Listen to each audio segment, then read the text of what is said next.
Anytime we're trying to push something down, it's basically spring loading a variety of different things. Yeah.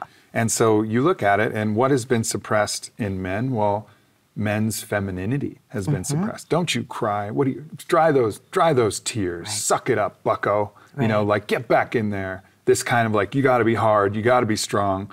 Okay, so what's been suppressed? Well, that's soft, like, wow, it hurts. And I just want to cry and I want to share. Or a hug. Exactly. So that's coming out, and men, you're seeing a lot of men exploring, like a deep exploration of their feminine side.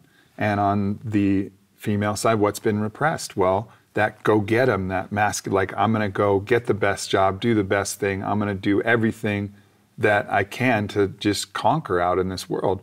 That's been suppressed as well. So you're seeing that rise up, and those are the natural elements, but it's not just those elements that come. There's the other aspects, the frustration, the resentments, the angers that are also coming out in different ways. And I think that's really what we're seeing, but where it's heading ultimately is we're finding equilibrium. Some of the, like a lot of the pressure is being released, and as the pressure is released, both positive aspects and toxic aspects are springing forward.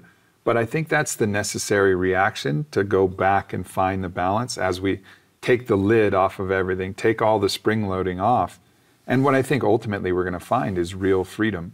Freedom to express not only one aspect of the self, but the entirety of who we are, which is our birthright. Like, we should be able to both cry and then hold boldly at the helm of a ship in the middle of a storm and smile at the clouds and say, do your worst. Yeah. And also curl up in the fetal position and, you know, have our head stroked or stroke someone's head and weep, you know. Right. Both of those aspects, the warrior and the poet. This is where I began with my podcast platform, the Warrior Poet Project. This idea of being both is, I think, really important, and for women the same, that strong, loving, soft, compassionate nurturer, and that ferocious mother lion. You know, all of those things should be celebrated, revered.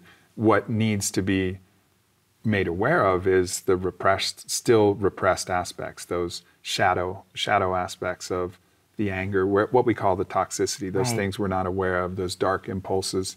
And it's not a further repression of those, it's actually seeing them, acknowledging them, loving that they exist, and it's actually the love that allows them to soften. Because if you judge them, then there's going to be shame, and the shame is going to obscure your view, and they're going to remain in the shadow. Whereas an acknowledged dark impulse, you can manage, but something that's in the shadow will manage you. It'll overcome you. So is your own personal experience that when the women who are now allowing the anger out after repression, and you can call it past life, you can call it ancestral memory, it doesn't really matter where you look for it, it's in the field.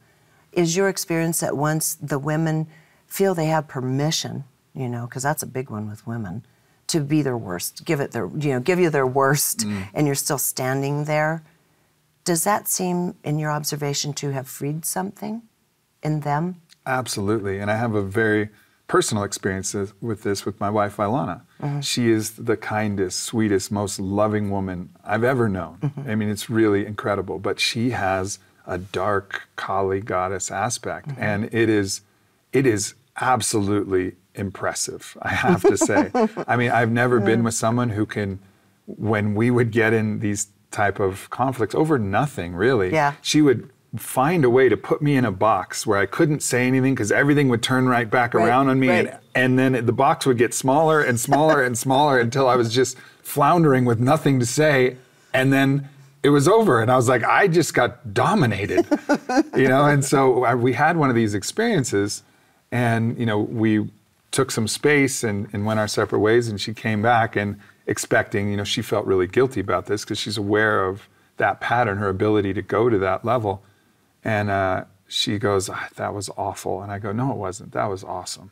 Like, that was just impressive that you were able to summon such a force. And I'm just in awe that you have that within you. And you could just see all of these years of shame soften.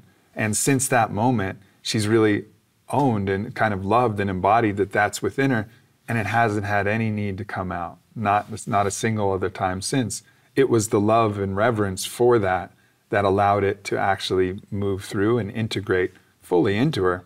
And it's been a huge, and she would say the same thing, that was a huge moment for her. So as we see that's- this in the collective too, it's the same thing. The more that we can love instead of judge, we have to protect ourselves. I understand, have your boundaries. But nonetheless, like if the undercurrent of those boundaries is love and reverence and respect, that's what's going to allow this thing to heal.